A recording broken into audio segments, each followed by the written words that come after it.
Cantique numéro 355. 3, 6. Ô Seigneur, moi, Seigneur, ô Seigneur, moi, ta vérité, Seigneur, enseigne-moi,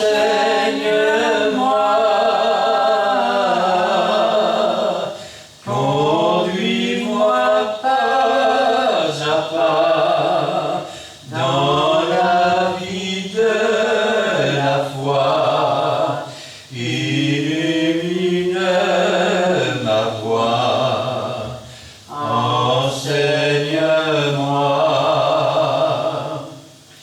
Quand je suis triste et las, enseigne-moi.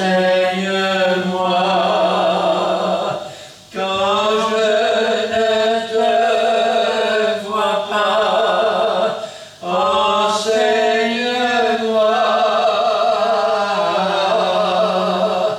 Dans les temps de tristesse, comme dans la détresse, Seigneur, dans ma faiblesse, enseigne-moi. Quand le doute est en moi, enseigne-moi. Quand obscure est ma voie, enseigne-moi.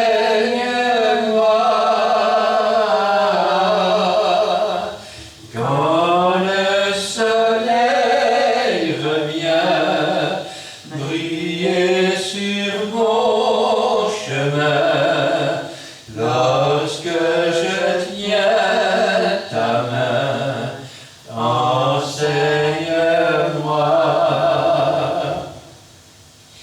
Et tant que je vivrai, enseigne-moi, jusqu'en l'éternité, enseigne-moi,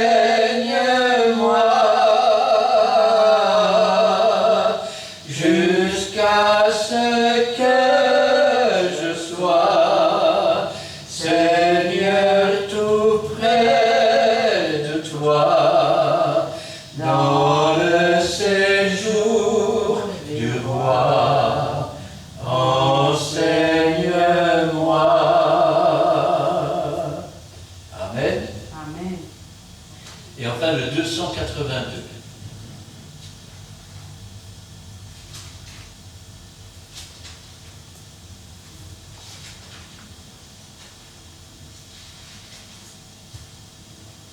Trois,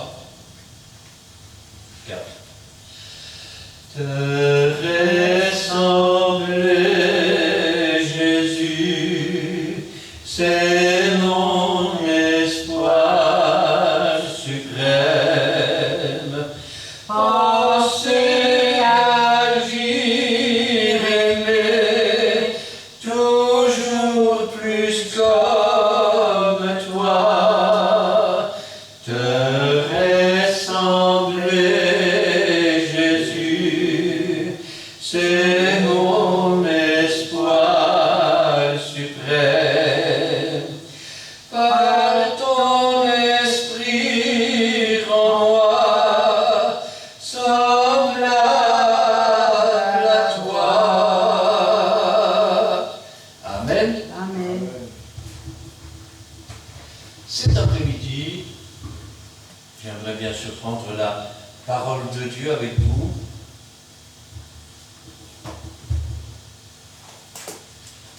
Et j'aimerais la prendre dans l'évangile de Marc. L'évangile de Marc, chapitre 6.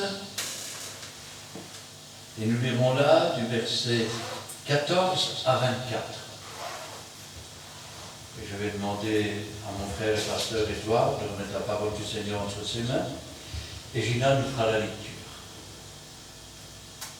Éternel Dieu Tout-Puissant, l'homme ne trouvera pas seulement du pain, mais tu as parole qui sortira de la bouche de ton instrument. Nous mettons devant toi, éternel Dieu, l'instrument que tu vas utiliser. Nous voulons que tu puisses l'inspirer, utiliser fortement, éternel Dieu. C'est comme tu as fait à Moïse. Nous te bénissons, nous te glorifions.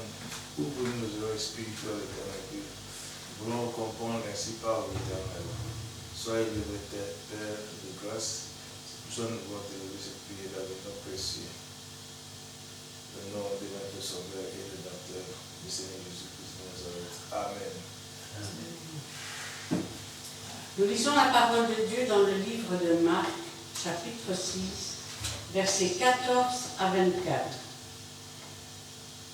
Le roi Hérode entendit parler de Jésus, dont le nom était devenu célèbre, et il dit: Jean-Baptiste est ressuscité des morts, et c'est pour cela qu'il se fait par lui des miracles. D'autres disaient: c'est Élie, et d'autres disaient: c'est un prophète, comme l'un des prophètes. Mais Hérode, en apprenant cela, disait: ce Jean que j'ai fait décapiter, c'est lui qui est ressuscité. Car Hérode lui-même avait fait arrêter Jean et l'avait fait lier en prison à cause d'Hérodias, femme de Philippe, son frère, parce qu'il l'avait épousée, et que Jean lui disait: il ne t'est pas permis d'avoir la femme de ton frère. Hérodias était irritée contre Jean et voulait le faire mourir, mais elle ne le pouvait pas, car Hérode craignait Jean, le connaissant pour un homme juste et saint. Il le protégeait et, après l'avoir entendu, il était souvent perplexe et l'écoutait avec plaisir. Cependant, un jour propice arriva lorsqu'Hérode, à l'anniversaire de sa naissance, donna un festin assez grand aux chefs militaires et aux principaux de la Galilée. La fille d'Hérodias entra dans la salle, elle dansa et plut à Hérode et à ses convives. Le roi dit à la jeune fille: demande-moi ce que tu voudras et je te le donnerai. Il ajouta avec serment: ce que tu me demanderas, je te le donnerai, fût-ce la moitié de mon royaume. Étant sortie, elle dit à sa mère: que demanderai-je? Et sa mère répondit: la tête de Jean-Baptiste. Amen. Amen.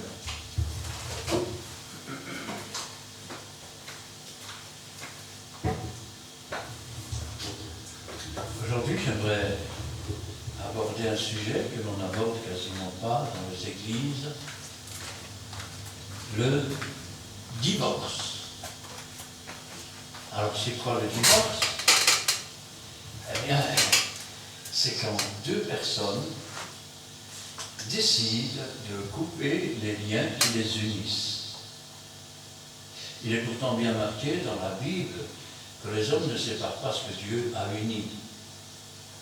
Et puis après le divorce, il y a le remariage, il y a les familles recomposées, il y a des tas de choses qui aujourd'hui se trouvent dans les églises et ne devraient même pas exister. Car il est écrit que si une femme se sépare, qu'elle reste seule, qu'elle retourne avec son mari. Il est évident que quand une femme est battue par son mari, elle n'est pas obligée de se laisser tuer par lui. Et donc, il y a là un motif de séparation. Moïse, diront-ils, nous a prescrit de donner une lettre de divorce. Et toi, qu'est-ce que tu dis, Jésus? Jésus dira, au commencement, Dieu a fait l'homme, la femme. L'homme quittera son père et sa mère s'attachera à sa femme, et les deux seront un. Ils ne sont donc plus deux, ils sont donc un. Quand je pense à cela, je dis: Seigneur, aujourd'hui, toutes les ordonnances de Dieu sont bafouées. Elles sont bafouées par les chrétiens. Elles sont bafouées par les anciens. Elles sont bafouées par les diacres. elles sont bafouées par les pasteurs. Vous savez, quelle est la loi pour le diacre et le pasteur? Il sera l'époux d'une seule femme. Ça ne veut pas dire que si sa femme décède, il ne peut pas se remarier. Mais il y a des règles. Le mariage, c'est quelque chose de sacré. Ce sont d'abord deux êtres qui ne vont plus former qu'une seule chair. Pour prendre des termes que tout le monde peut écouter, puisque je ne tiens pas à employer des termes que les enfants pourraient écouter qu'ils ne peuvent pas, l'homme est comme un doigt, la femme est comme une alliance. Et quand l'alliance est passée au doigt de l'homme, l'alliance est scellée par le sang de la virginité qui ne coulera qu'une seule fois. Ça veut dire que l'homme avec qui tu as couché pour la première fois, c'est ton mari. Ce n'est pas une aventure. C'est celui qui a formé et qui forme une seule chair avec toi. Tu ne pourras plus jamais faire couler le sang de l'alliance. Car il a coulé une fois pour toutes. C'est comme quand Jésus est mort, son sang a coulé une fois pour toutes pour nos péchés. Il ne reviendra pas une deuxième fois pour d'autres péchés. Parlons maintenant de l'histoire de ce roi Hérode. Hérode entend parler de Jésus. Le nom de Jésus est devenu célèbre. Et qu'est-ce qu'il va dire, Hérode? Jean-Baptiste est ressuscité des morts. C'est pour cela qu'il se fait par lui des miracles. Vous savez, Hérode est un personnage un peu étrange. D'abord, c'est un roi. Le roi Hérode. Et puis, il voit la femme de son frère Philippe. Philippe est un prince. Donc, il ne peut pas se rebuffer contre le roi. Et Hérode vole la femme de son frère. Et voilà une famille recomposée. Vous avez Hérodias, et puis vous avez la jeune fille, qui est la fille de son frère. Voilà une belle famille recomposée, tout va bien. Remarquez, vous direz, mais moi je n'ai pas volé la femme de mon frère. Il est vrai que ma femme était séparée de son mari, elle avait des enfants, et nous nous sommes remis ensemble. As-tu oublié que nous sommes tous descendants d'Adam et Ève? Que nous sommes tous descendants de Noé, de Sem, de Cham, de Japheth? Et que, quelque part, nous sommes une seule famille. Et toi, qu'est-ce que tu as fait? Une femme qui a quitté son mari, au lieu de lui dire retourne avec ton mari, tu as volé sa femme. Alors, quels avantages? Maintenant, on fait la cuisine et tout. Et puis, comme moi aussi j'étais des enfants de mon côté, eh bien, il y a une femme pour les garder, là. C'est là que j'étais tout seul. Quelle ambiguïté quand l'homme vient chercher ses enfants pour son droit de visite. Alors que le nouveau mari est dans la maison. Quelle ambiguïté pour la femme quand elle vient chercher ses enfants, alors que la nouvelle femme est dans la maison. Quelle ambiguïté pour les enfants. Deux papas, deux mamans. Ah, tout va pour le meilleur. Sauf que la fille d'Hérodias, elle grandit. Et ça devient une petite femme. Parce que le temps a passé. Et la Bible nous dit qu'Hérode, quand il a appris les miracles de Jésus, directement il a dit c'est Jean-Baptiste qui est ressuscité. Pourquoi il dit cela? Parce qu'il a fait une faute grave. Et cette faute grave, il ne peut pas l'admettre, il ne peut pas la supporter. Il est rongé par le remords. Il a fait décapiter Jean-Baptiste, qu'il avait arrêté pour le protéger. Et souvent, il venait pour écouter Jean-Baptiste. Et il en ressortait perplexe. Ça veut dire qu'il en ressortait en s'interrogeant sur ce qu'il venait d'entendre. Mais voilà, il lui a coupé la tête et il l'a porté sur un plateau. Et là, ça a été son pire cauchemar. Vous savez, c'est un peu comme ces femmes qui sont enceintes, qui accouchent, et qui font ce qu'on appelle un déni de grossesse. Ça veut dire qu'elles refusent d'admettre qu'elles ont été enceintes, qu'elles ont enfanté. Il fait un déni de meurtre. Non, c'est Jean-Baptiste ressuscité. Comme ça, il n'est pas mort, il est ressuscité. Qu'est-ce que j'ai fait de mal? J'ai rien fait, moi. J'y suis pour rien. Oh, mais dites-moi, je ne vois pas le rapport. C'est pas de ma faute si je suis parti. Après tout, il me traitait mal. C'est pas de ma faute si je suis parti de ma femme. De toute façon, elle ne sert à rien. Et puis, elle était plus jolie. Et puis, depuis qu'elle avait accouché, c'était plus le même. C'était plus son corps de jeune fille. Elle avait des vergitures. Et puis, ses seins commençaient à pondre. Vous vous rendez compte? Ma femme me fait des grands yeux, fais attention à ce que tu dis. Mais c'est la vérité. Alors j'ai trouvé une plus jeune. Mais j'en ai trouvé une qui me semblait plus acceptable. Ah mon Dieu. Vous savez, un jour j'ai lu une phrase. Je pense que c'était sur Facebook. C'était un anniversaire de mariage. Et la phrase était « Maintenant, nous allons apprendre à grossir ensemble. » Apprendre à vieillir ensemble, ce n'est pas une chose difficile. Il faut déjà apprendre à vivre ensemble. Parce que dans un mariage, vous avez deux personnes célibataires, même s'ils se voient de la journée, même s'ils se font des bisous, même s'ils s'aiment bien, il va falloir vivre ensemble. Et vivre ensemble, comme on dit chez nous, chasser le naturel et revient au galop. Alors il va falloir accepter l'un et l'autre de changer certaines choses pour pouvoir, je vais dire, marcher tous les deux dans une nouvelle voie.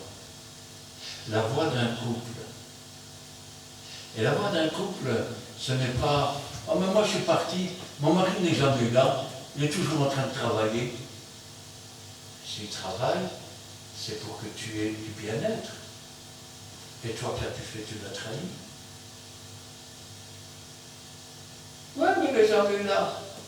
Où étais-tu pour lui? Tu avais déjà des regards tournés vers quelqu'un d'autre parce qu'il était plus souvent près de toi. Ce renard, ou cette renarde. Quand je pense à cela, je dis Seigneur, c'est quand même terrible de voir ces choses-là. Et ces gens aujourd'hui s'affichent. Nous sommes une famille recomposée. Nous avons 7 enfants. Il n'y a même parfois des femmes qui ont des enfants de 2 autres mariages avant de faire leur famille recomposée. Il y a même des hommes qui ont des enfants de 2 mariages différents avant de faire leur famille recomposée. Vous savez où on voyait ça? Chez les Borgia. Le pape Borgia. À l'époque, le Vatican, excusez-moi l'expression si elle est grossière, c'était un véritable bordel. Ça veut dire que tout le monde couche avec tout le monde se mélange avec tout le monde, à un point qu'il y a des confusions. Quand je vois des pasteurs qui se vantent de s'être mis en ménage, même pas mariés, de s'être mis en ménage, c'est-à-dire en concubinage, avec des femmes divorcées, je me dis, mais où va le monde? Où va le monde? Des chrétiens, et je sais de quoi je parle, qui dans certaines assemblées pentecôtistes, vous voyez qu'ils se sont mariés à l'église. Ils ne se sont jamais mariés à la commune. Pourtant, pour être reconnu dans le mariage, il faut d'abord obéir aux lois des hommes. Vous voyez des femmes qui du jour au lendemain deviennent veuves parce qu'il y a eu un accident. Mais voilà, ce sont des étrangères. Elles n'appartiennent pas à la famille. Elles ne sont pas mariées. Et donc, elles n'ont rien à toucher nulle part. Ni pension de veuve, ni quoi que ce soit. Et la famille même peut venir prendre les biens de l'homme. Elle n'a toujours rien à dire. Moi, je pense à ça, j'ai dit, Seigneur, lui faisait un délit de meurtre. D'autres disaient c'est Élie, d'autres disaient c'est un prophète comme l'un des prophètes. Mais Hérode, apprenant cela, disait c'est Jean-Baptiste que j'ai fait décapiter, c'est lui qui est ressuscité. Il n'en démordait pas. Il n'en démordait pas. Il a fait couper la tête de Jean-Baptiste, il l'a fait apporter sur un plateau, mais pour lui, non, c'était Jean-Baptiste qui était ressuscité. Ça ne pouvait pas être autrement. Parce que si ce n'est pas Jean-Baptiste qui est ressuscité, alors il a tué un saint, un prophète.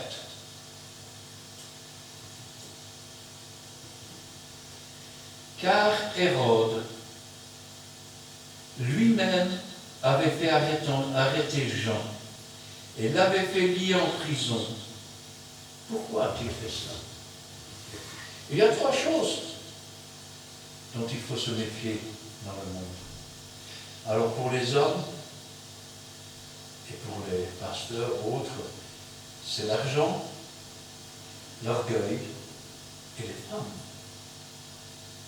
Pour les femmes, c'est l'argent, c'est l'orgueil et les hommes. Alors, il avait fait arrêter Jean-Baptiste, il l'avait fait lier et mettre en prison, mais pourquoi? À cause d'Hérodias. Hérodias était la femme de Philippe son frère, c'est-à-dire la femme d'un prince, parce qu'il l'avait épousée. Alors il pensait qu'il était en règle parce qu'il avait épousé la femme de son frère. Pourtant, dans les lois anciennes qui régissaient, je vais dire la vie des rois,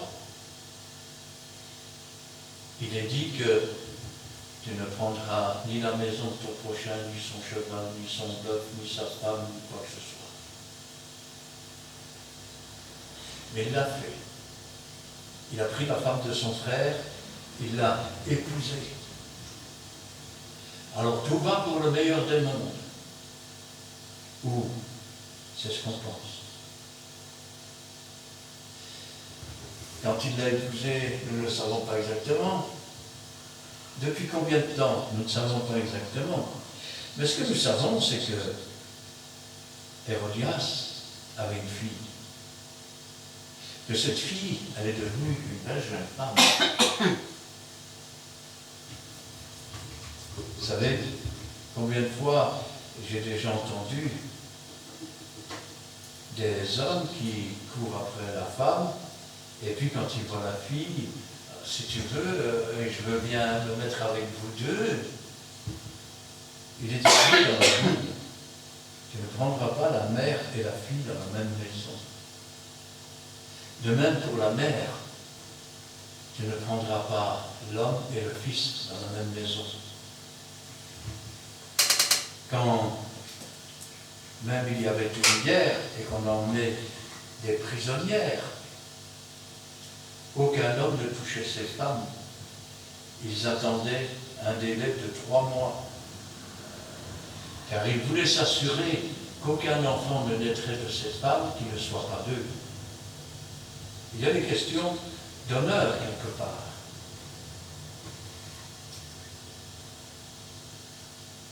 À cause d'Hérodias, femme de Philippe son frère, parce qu'il l'avait épousée, et que Jean lui disait, il n'était pas permis d'avoir la femme de ton frère.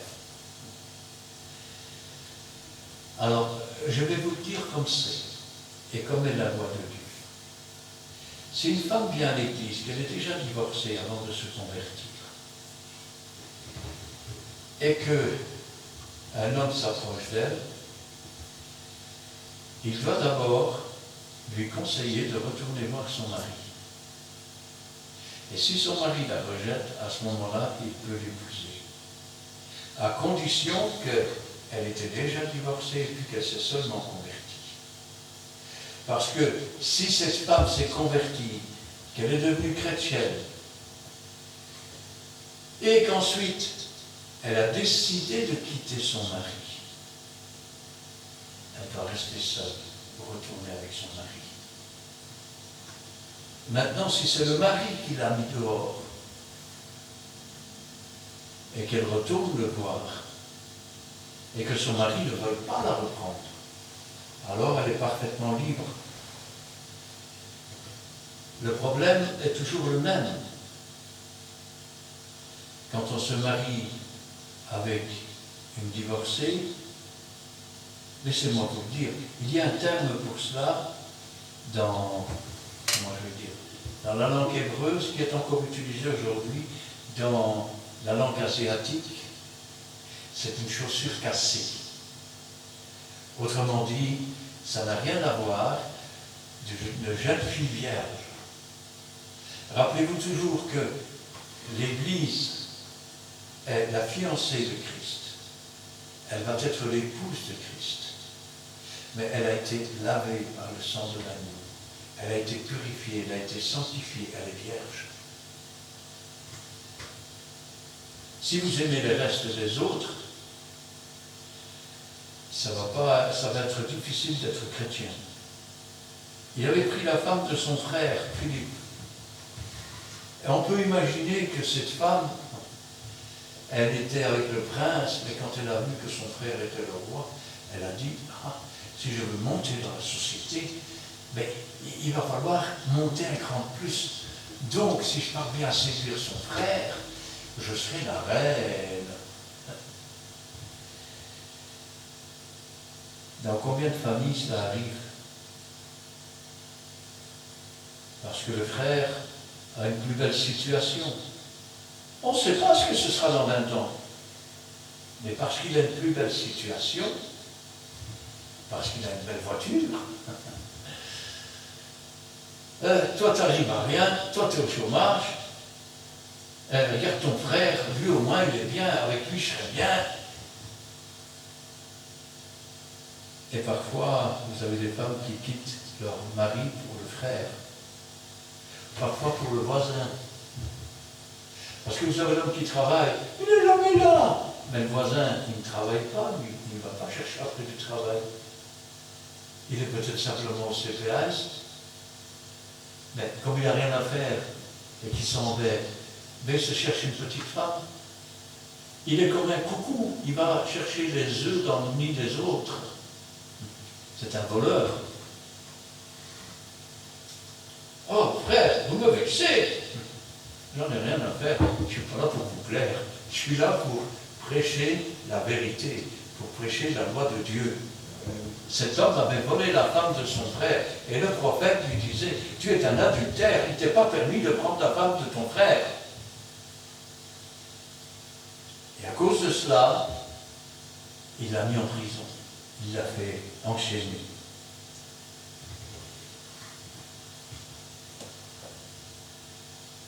Et que Jean disait, il ne t'est pas permis d'avoir la femme de ton frère.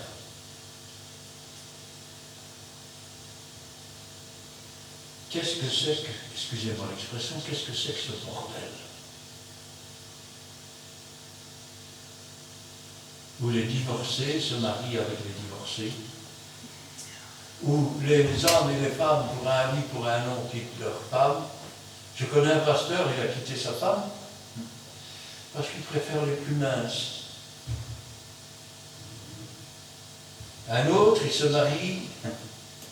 Ah, quand je l'ai vu avec ses enfants, il me plaisait bien.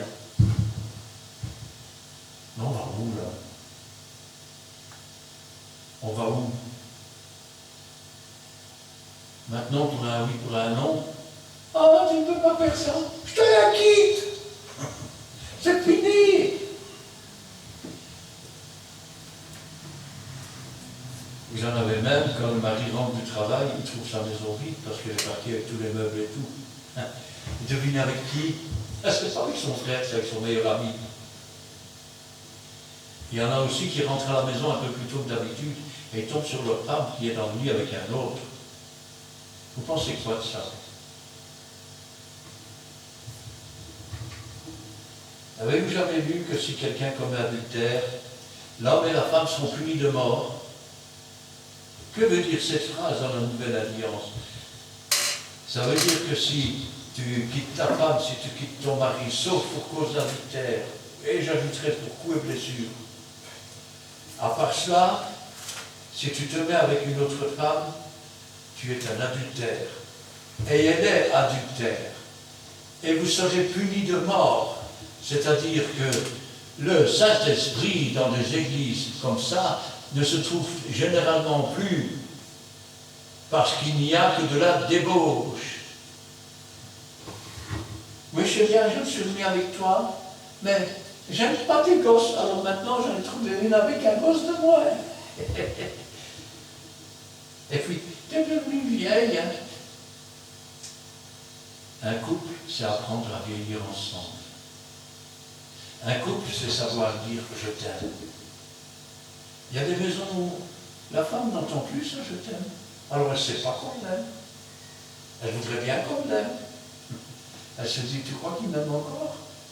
Vous l'incitez à partir, d'un côté comme de l'autre.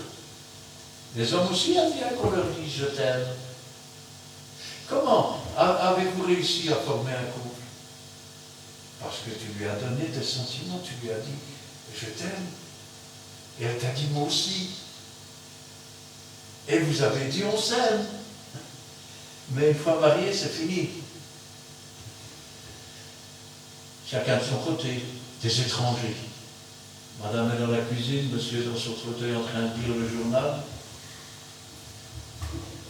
Dis maman, va voir ton père, tu vas bien s'occuper. Papa, laisse-moi tranquille, je lis mon journal, t'as qu'à demander à ta mère. Il y a des enfants au milieu de tout cela. Quelle éducation, quelle leçon leur donnez-vous? Comment les apprenez-vous? Vous leur dites que le mariage, ce n'est qu'un papier signé à la commune et qu'on n'a pas besoin de ça. Alors c'est vrai, vous n'avez pas encore fait l'expérience, mais quand vous vous retrouverez toute seule, vous verrez que les choses ne sont plus la même chose devant la loi.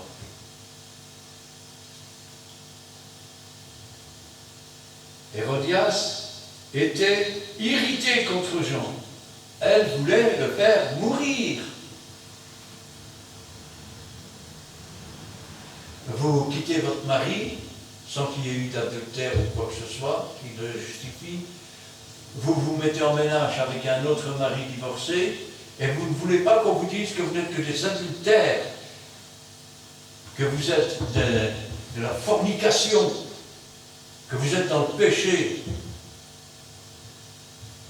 que vous allez mourir par votre péché, aussi bien l'homme que la femme. On peut comprendre quand une femme se convertit que l'homme ne se convertit pas. Et si l'homme veut rester avec la femme ne doit pas s'en séparer. Parce que vos enfants sont sanctifiés par celui qui est chrétien. Mais maintenant, si vous commencez à faire vos 4 volontés, sous prétexte que « oh, il n'est pas chrétien, il n'aime pas Jésus, alors moi je ne l'aime plus non plus, je m'en vais ». Quand vous l'avez épousée, il n'était pas chrétien non plus. Ou elle n'était pas chrétienne non plus. Et maintenant, vous voulez la quitter parce qu'il ne se convertit pas tout de suite. Pour les techniques. Qu'avez-vous fait pour l'aider à se convertir? Rien. Vous l'avez abandonné, vous l'avez délaissé. Ou lui ou elle. Et maintenant, vous allez faire la belle vita avec une autre femme qui elle aussi ne vaut pas mieux que vous. Vous savez, ma femme, elle a un terme parfois pour ça. Elle dit, il ne faut jamais s'adresser au même niveau que les autres. Autrement dit, c'est pas parce que les autres font ça qu'on est obligé de le faire. C'est pas parce qu'il y en a 10 dans l'église qui font ça que tout le monde est obligé de le faire. Au contraire, vous devriez vous tenir sur la tour et sonner de la trompette et dire que ce peuple est un peuple qui a abandonné Dieu, qui s'est tourné vers les débauches charnelles et qui prétend être en couple, alors que ce n'est pas un couple, c'est un adultère, c'est un mensonge. Frère, vous êtes dur. Jean-Baptiste lui disait, tu n'es pas permis d'avoir la femme de ton frère, tu n'es qu'un adultère. Et Hérodias voulait le faire mourir pour ça. Hérodias était irrité contre Jean qui voulait le faire mourir. Vous savez, dans la Bible, il y a des adultères comme ça. Tenez par exemple, prenons l'histoire de David.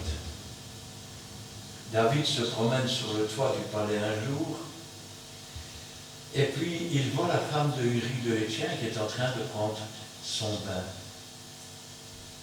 Il est le roi, il a l'autorité, comme l'avait ici Hérode. Il a volé la femme de son frère, mais son frère n'était qu'un prince, donc il aurait tout juste à terre. Sauf que Dieu voyait et que Dieu parlait. Et il a fait venir la femme de Uri de Héthien. Il a couché avec. Adultère. Et puis il est devenu enceinte. La Bible dira d'ailleurs que David a obéi à tout ce que Dieu lui demandait, à l'exception de l'histoire avec la femme d'Uri de Héthien. Quand elle était enceinte, il a fait rappeler son mari. Et puis, il a essayé de l'envoyer dormir avec sa femme pour cacher le scandale. C'est difficile à cacher un scandale. Hein? Ah, je suis enceinte, tu vas être papa. Sauf que le papa, c'est le voisin. Vous savez, ça finit toujours par éclater. Si un jour l'enfant est malade et qu'il a besoin d'une transfusion de sang ou de moelle, on va s'apercevoir que ce n'est pas le père. Et il n'a pas voulu aller coucher avec sa femme. Il a dit, l'arche de l'Éternel est dans les champs, les soldats dorment sous les tentes, et moi j'irai dormir avec ma femme, il n'est pas question. Le lendemain, il l'a invité, il l'a saoulé pour qu'il retourne dormir avec sa femme une fois ivre. Mais il n'a pas voulu. David était coincé. La femme d'Uri de Héthien était enceinte et lui ne l'avait pas touchée depuis des mois et des mois et des mois. Alors il a donné une lettre pour le commandant. Mets-le en première ligne, au pied des tours. Il fallait être sûr qu'Uri de Héthien meure. Et c'est ce qui est arrivé. Uri est mort. Et puis lui, devant le monde, il a épousé la veuve. Il n'y a rien de mal à épouser une veuve.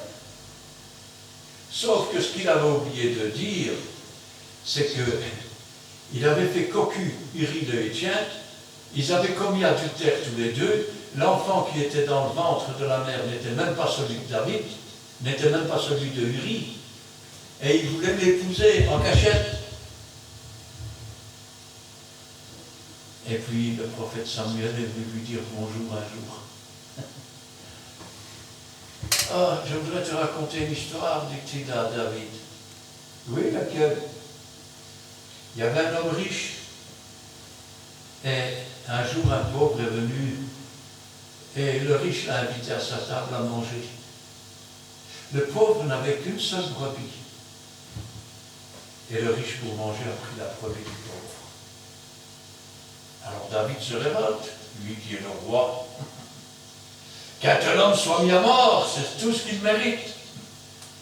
Et Samuel lui dira à cet homme-là cette fois, parce que tu pouvais avoir toutes les femmes du royaume, mais tu as volé la femme de Uri le Héthien. Et écoutez bien quelle fut la récompense. Pour avoir fait cela, l'enfant qui est né de cette femme mourra. Et plus tard, tes concubines seront violées sur le toit de maison à la vue de tout Israël. Et c'est ce qui est arrivé, son propre fils l'a fait pour prendre la place du roi. Vous croyez qu'il n'y a pas de conséquences à ce genre de vie? Vous croyez que Dieu ferme les yeux sur tout? Vous venez le dimanche avec une belle robe, un beau costume. Voici ma femme. C'est pas ta femme. C'est la femme de ton frère. C'est pas ta femme, c'est la femme du voisin. C'est pas ta femme, c'est la femme d'un autre.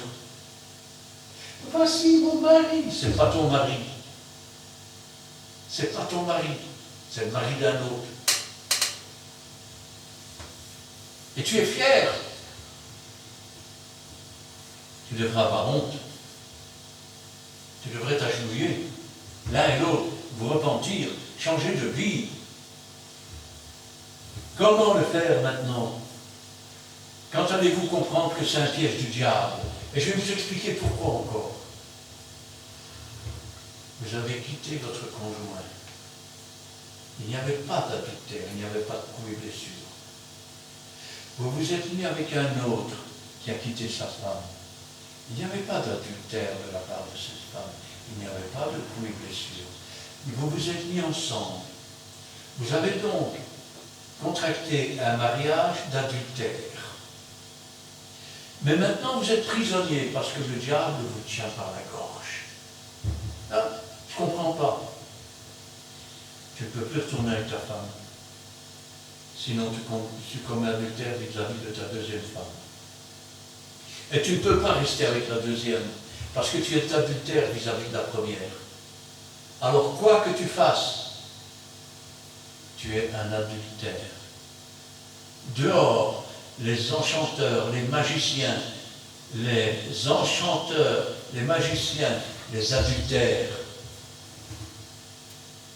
C'est pas moi qui le dis, c'est la Bible. Repentez-vous, changez de vie. Vous n'êtes pas justifié parce que vous venez vous asseoir, vous faites 2 prières, et ensuite, une fois dehors, vous menez votre vie en écartant vos jambes avec des hommes qui ne sont pas vos hommes, ou en sautant des femmes qui ne sont pas les vôtres. Vous vous prenez pour qui à la fin? Vous n'êtes que des adultères. Repentez-vous, changez de vie. Vous savez,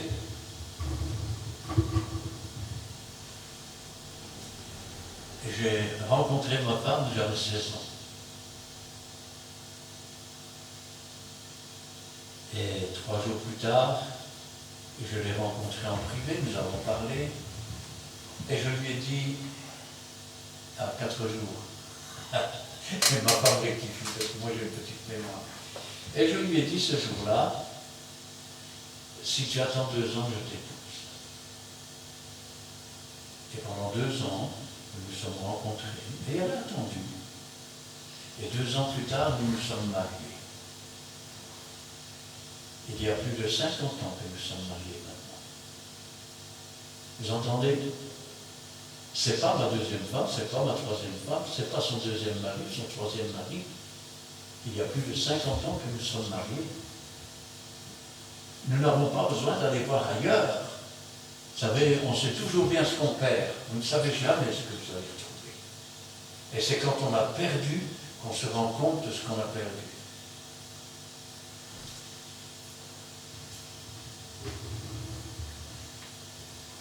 Mais elle ne le pouvait car Hérode craignait Jean et le connaissant pour un homme juste et saint. Vous vous rendez compte quel hypocrite? L'homme est juste et saint. Il sait que sa femme veut le faire tuer, alors il va le mettre en prison et l'attacher, comme pour le protéger. Et il le protégeait, et après l'avoir entendu, il était souvent perplexe et l'écoutait avec plaisir. Drôle de façon de protéger les gens que de les mettre en prison. Non? Mais enfin, chacun sa façon. Hein. Cependant, un jour propice arriva. Un jour propice. Un jour où la chose est rendue possible. Lorsqu'Hérode, à l'anniversaire de sa naissance, donna un festin avec ses grands, ses chefs militaires, ses principaux de la Galilée. Regardez maintenant. La fille d'Hérodias entra dans la salle, elle dansa, elle plut à Hérode et à ses convives. Je vais le dire autrement. Dans beaucoup de ménages, que l'on appelle recomposés, il y a des incestes. La jeune fille a vu sa mère quitter son père, aller vers un autre homme. Alors pourquoi ne le ferait pas non plus? Après tout, c'est pas son père, c'est un autre homme. Et parfois, les jeunes garçons aussi vers les femmes.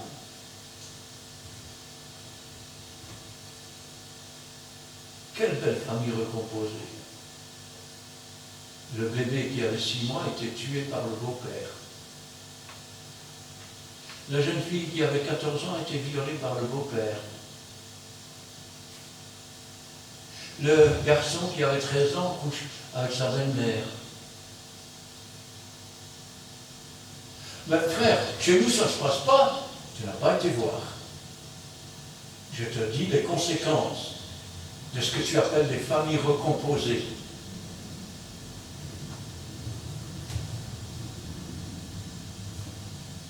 Sans compter tous les drames.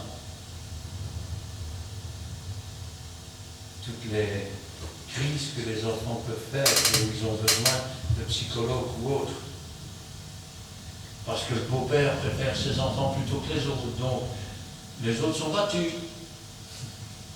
Ou la belle-mère préfère ses enfants plutôt que les autres. C'est les différences qu'on appelle ça. Hein. Oh, mais chez nous, c'est pas comme ça. Toi, t'en sais rien quand t'es pas là, tu vois pas ce qui se passe. C'est la vérité.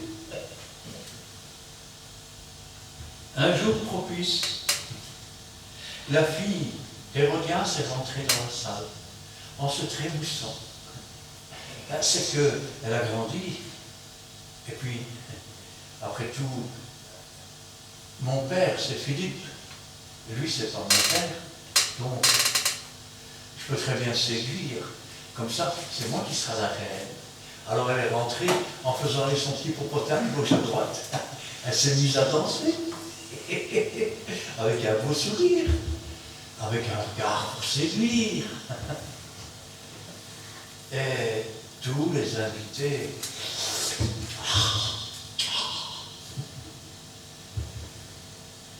Alors Hérode,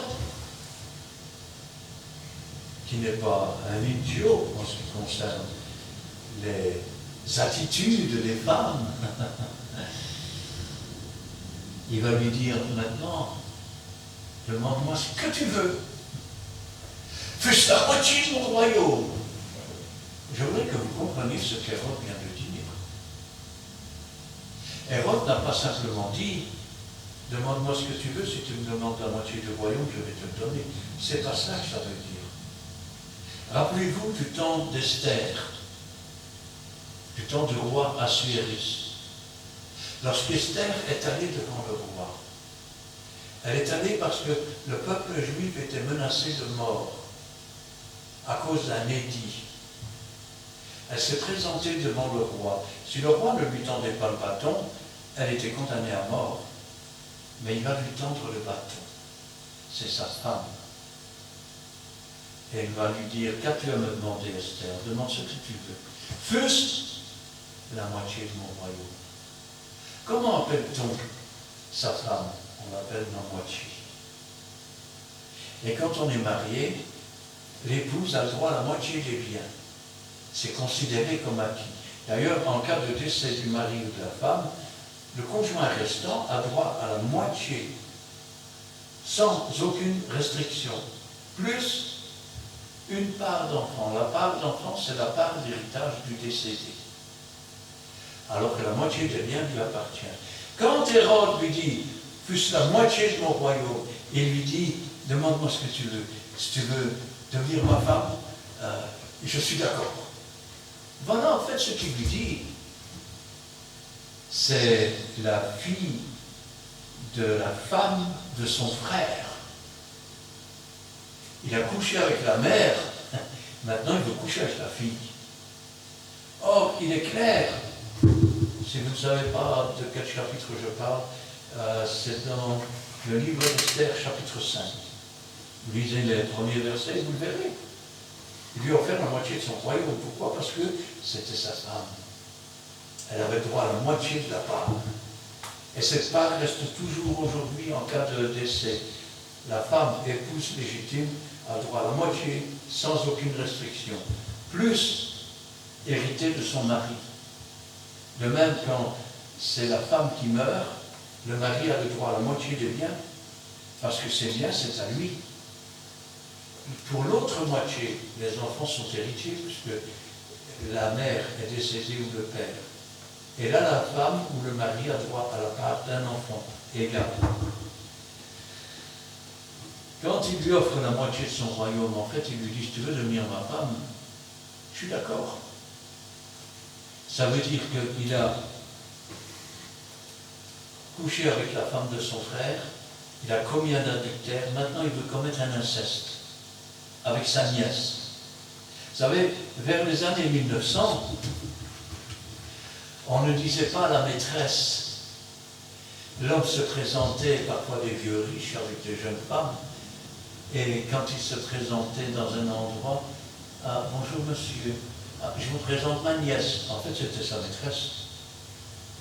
Ici, il veut coucher, l'oncle veut coucher avec la nièce.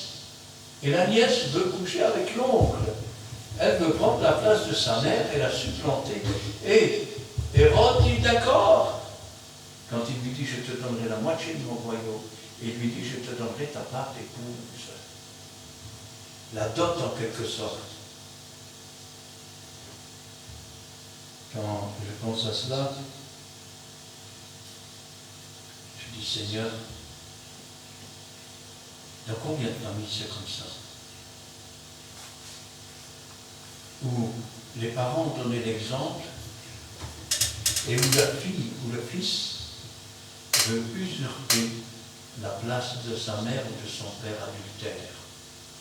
Savez-vous qu'en moyenne sur 3 maisons sur 4, il y a de l'inceste qui se commet en toute impunité. Quand je pense à cela, je dis Seigneur, que ces choses se passent dans le monde, on peut comprendre.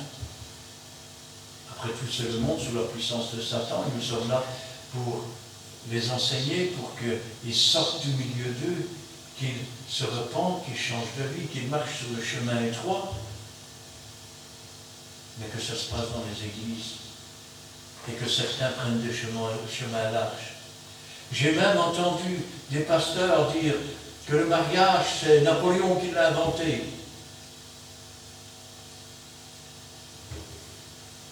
Pourquoi est-il dit, au temps de Jésus, il y a plus de 2000 ans de cela, nous avons surpris cette femme en train de commettre adultère, en flagrant délit.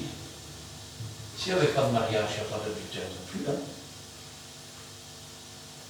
Si elle est en flagrant délit d'adultère, ça veut dire qu'elle a couché avec quelqu'un d'autre que son mari. Une femme qui n'a pas de mari et qui couche avec un homme qui n'a pas de femme, ce n'est pas un adultère, c'est un couple.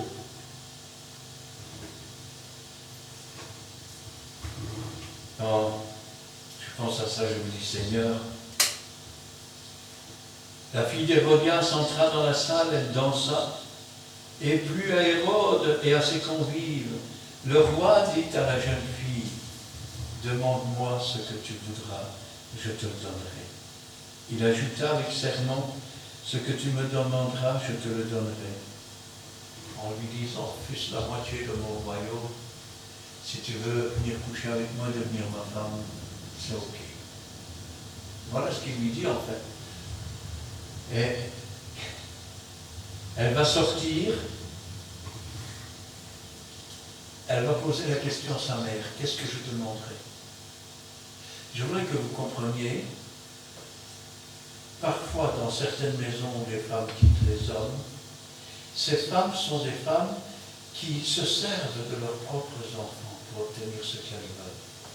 C'est-à-dire que chaque personne dans leur vie, y compris le soi-disant nouveau mari, dans cet adultère, eh bien, ces femmes se servent des autres pour obtenir ce qu'elles veulent.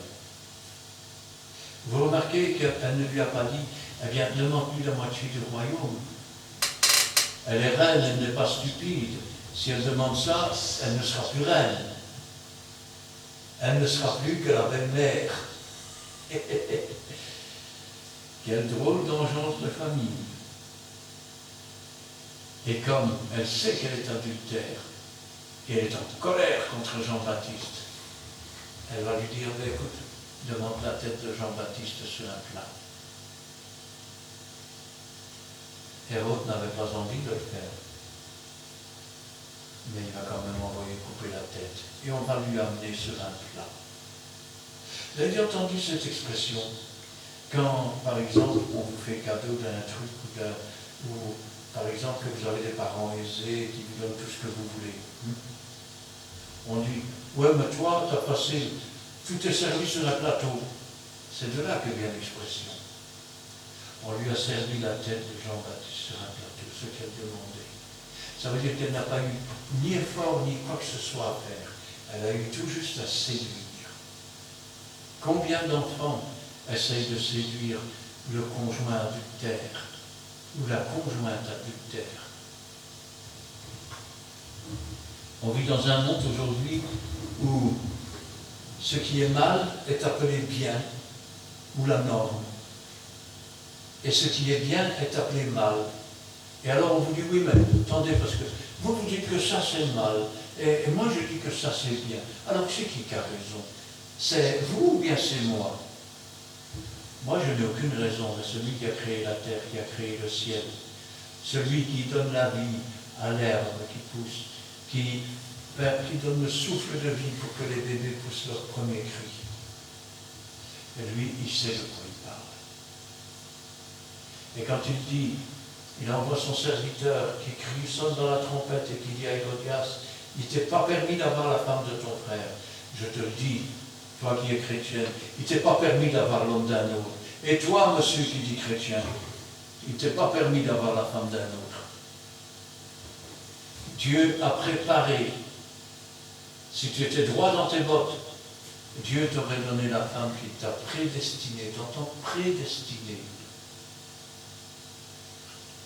Quand le serviteur d'Abraham est allé chercher une femme pour Isaac, il lui a dit, si la femme veut te suivre, elle te suivra. Si elle ne veut pas, laisse-la. Et lui va prier le Seigneur. Si cette femme, Seigneur, t'en a boire dans les chameaux et ainsi de suite, elle va arriver, elle va donner à boire aux chameaux et tout. Et quand il va présenter la dot pour la marier, le père va dire, chez nous, les femmes ne s'en vont pas comme ça. Ça dépend si elle est d'accord ou pas. Mais Dieu avait préparé, et elle a accepté, et elle est revenue avec lui. En revenant, elle avait retiré son voile, et puis, arrivée dans les champs, on lui dit, voilà le maître, alors elle va remettre son voile. Et c'est ainsi que le fils d'Abraham a été consolé de la mort de sa mère. Dieu a un conjoint pour toi. Vous savez, je me souviens un jour d'un garçon, ça se passait dans une église. Il était venu s'asseoir près d'une jeune fille, parce qu'il la convoitait. Le Seigneur m'a montré que nous allions nous marier, former un beau couple. La jeune fille n'est pas tombée dans le piège. Elle lui a dit, je ne vais pas donner de réponse, je vais prier. C'est ce qu'elle a fait, en toute sagesse. Quand elle est revenue à la réunion suivante, directement elle est venue s'asseoir à côté d'elle pour se coller à elle. Elle lui a dit, alors tu as prié? Et la jeune fille lui a dit, oui j'ai prié, mais le Seigneur ne m'a rien montré. donc je n'ai rien à te dire. On ne se sert pas de Dieu comme on se sert d'un appât pour attirer les jeunes filles ou les jeunes hommes. Tu ne dois pas rentrer dans une église pour essayer de trouver un homme ou une femme parce que tu n'as pas de papier. Dieu n'a rien à faire des papiers. Dieu a préparé un conjoint pour toi. Dieu a préparé une conjointe pour toi. En faisant cela, tu passes à côté. Tu appelles la malédiction sur ton futur, sur ton avenir. Alors que si tu sais attendre, si tu sais prier, si tu sais recevoir les signes de Dieu, Dieu te donnera celle qu'il a préparée avant la fondation du monde pour toi. Avec celle-là et seulement celle-là, tu pourras passer toute ta vie, sans jamais regretter de t'être marié. Tu pourras être heureux. Tu n'auras pas à quitter ta femme pour un oui, pour un non, aller avec une autre, et puis au bout d'un moment, parce que ça ne va pas, tu iras vers une troisième, une quatrième, une cinquième, mais tu ne trouveras jamais. Dieu a un plan. Comme il a un plan pour ta spiritualité, il a un plan pour ta vie sur cette terre. Il a fait une aide semblable. Elle se trouve là quelque part. Dieu a vu l'homme, il a dit, il n'est pas bon qu'il reste seul. Et il a dit, je lui ferai une aide semblable. Une aide semblable. Ça veut dire que Dieu a quelque part une aide semblable pour toi. Et toi, qu'est-ce que tu fais? À gauche, à droite. Marié avec un, puis avec l'autre, puis avec l'autre, puis avec l'autre. Moi, j'appelle ça un bordel, désolé. Tourne-toi vers Dieu. Sors du milieu de ce monde de débauche qui n'apporte que de la tristesse, de la pauvreté, de la déchéance. Tourne-toi vers Dieu. Relève la tête. Certainement, si tu agis bien, tu relèveras ta tête. Si tu agis mal, le péché se couche devant ta porte. Et il n'attend qu'une chose, c'est que tu mettes le pied dans le péché. Or, je suis ici pour te dire qu'il y a plus grand que le péché, il y a plus grand que le diable, il y a plus grand que ces démons. Jésus-Christ, le Sauveur du monde. Amen. Sa parole est la vérité et la vie. Ce n'est pas les ragots de l'un et de l'autre. Ouais, j'ai quitté mon mari, tu devrais quitter. Tiens, t'as vu quel homme tu as, toi? T'as vu ta femme? J'en voudrais pas. Quand tu te mets entre les mains de Dieu, Dieu va te donner ta femme, ce qu'il a préparé. Et elle va trouver son homme. Une aide semblable. Les deux vont former un seul. Vous savez, parfois ma femme est surprise aussi parce qu'elle pense une chose et puis je répète ce qu'elle pense. Pourquoi? Parce qu'on finit par avoir les mêmes pensées. On finit par avoir les mêmes idées. Pourquoi? Parce qu'on communique. Communique ensemble. Un mariage, c'est ça, c'est communiquer, c'est parler. C'est s'exprimer. C'est parler de ses bobos. Vous savez, moi, quand je rentre à la maison, ma femme, elle me fait le topo de tout ce qu'elle a fait la journée. Et je lui dis pas, fous-moi la paix, tu m'emmerdes. Excusez-moi l'expression, mais je l'écoute. Et parfois, je lui dis, t'es courageuse, ça. Alors, plutôt que de suivre le monde, que d'être à la mode, essayez de planter des choux comme le Seigneur le demande, et pas à la mode de chez eux.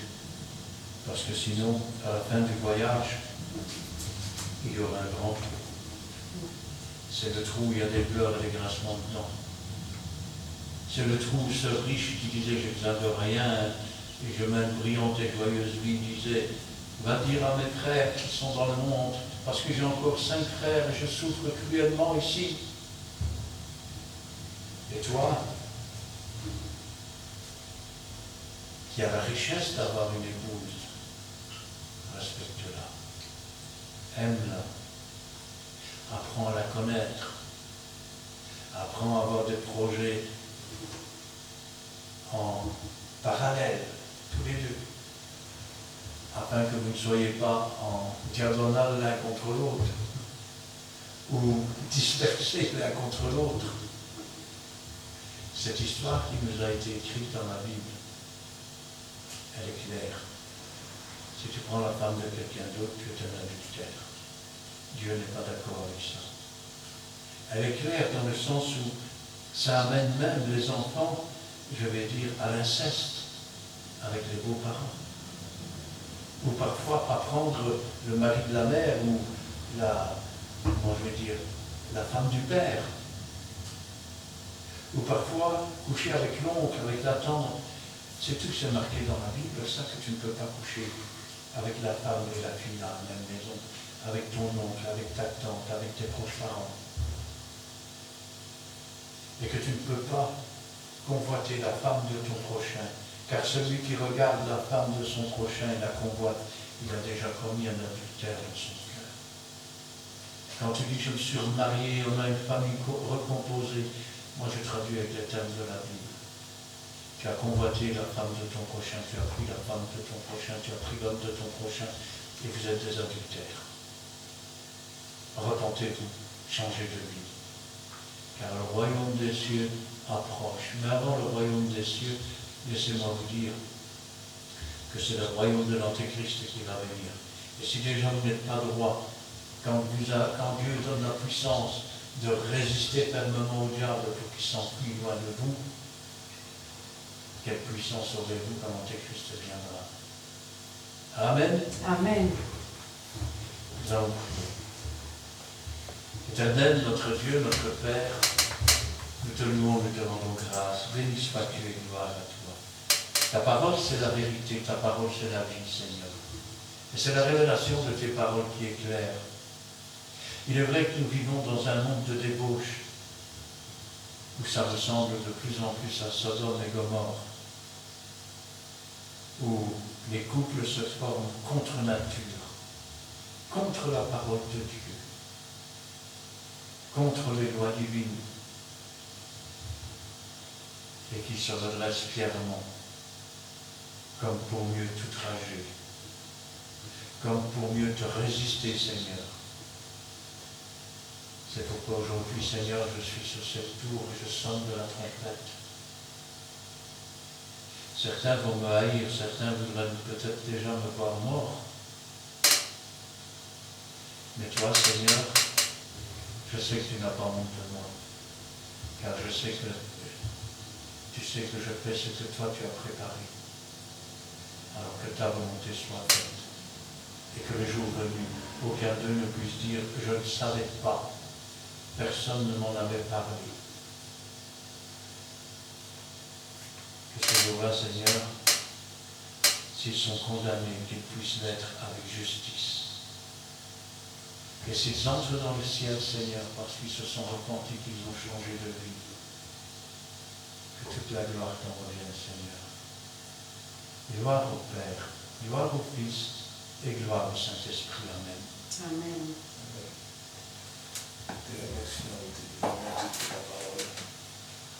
Merci Dieu Tout-Puissant. De la sagesse, de l'intelligence de ta parole que tu as mis devant nous dans le temps de bénédiction que tu as utilisé. Bénis aussi notre Seigneur que tu m'as éternel. Nous soutiens chacun de notre Seigneur de Dieu par le Dieu de son mari. C'est pour cela éternel Dieu. Nous voici presque à la fin. Nous voulons que tu puisses bénir notre chemin de retour. Nous n'enverrons pas témoin de ta bonté de Dieu éternel. C'est pour cela, Père, garde-nous dans le creux de ta main, et que la prochaine fois, nous pouvons avoir aussi le courage de témoigner par la vie de toi.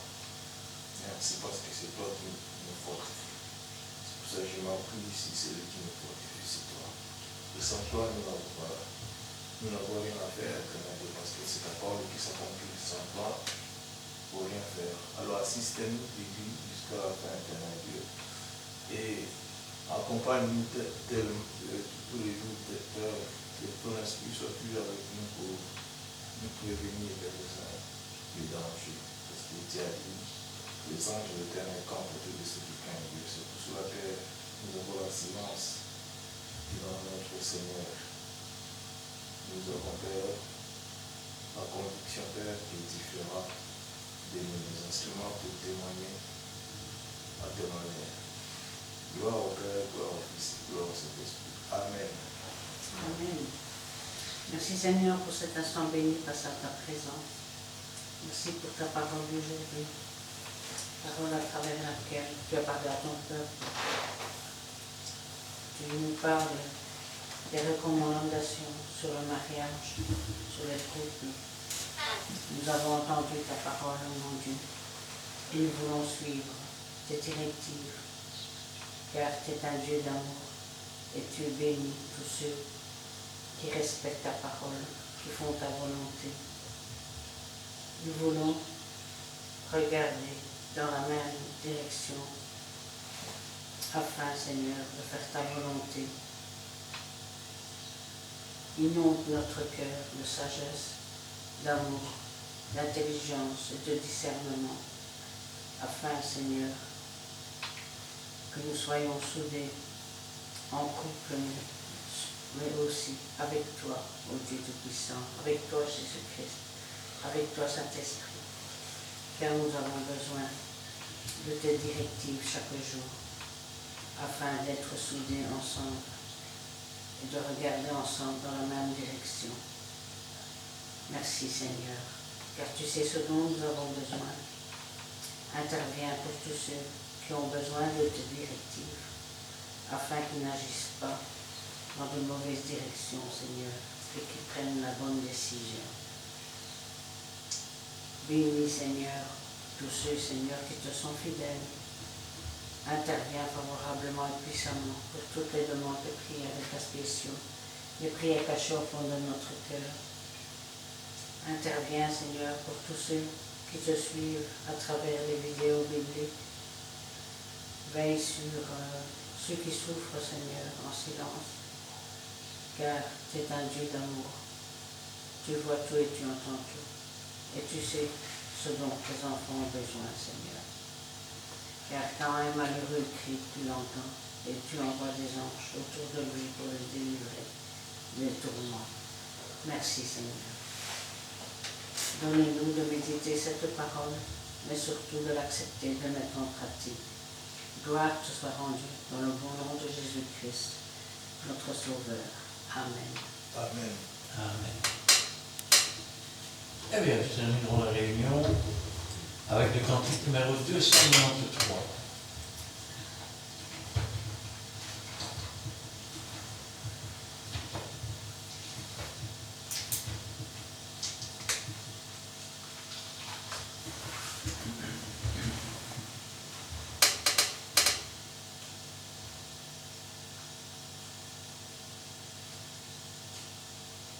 Six, 48. Un jour Jésus-Christ vint habiter mon cœur.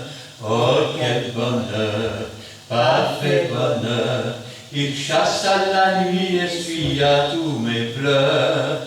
Oh, quel heureux jour. Et maintenant, c'est en chantant que je suis le chemin du salut. Un jour Jésus-Christ vint habiter mon cœur. Oh, quel heureux jour. Amen. Amen. Que l'Éternel te bénisse et qu'il te garde. Que l'Éternel fasse luire sur toi sa face et qu'il t'accorde sa grâce. Que l'Éternel tourne sa face vers toi et qu'il te donne la paix. Amen et Amen.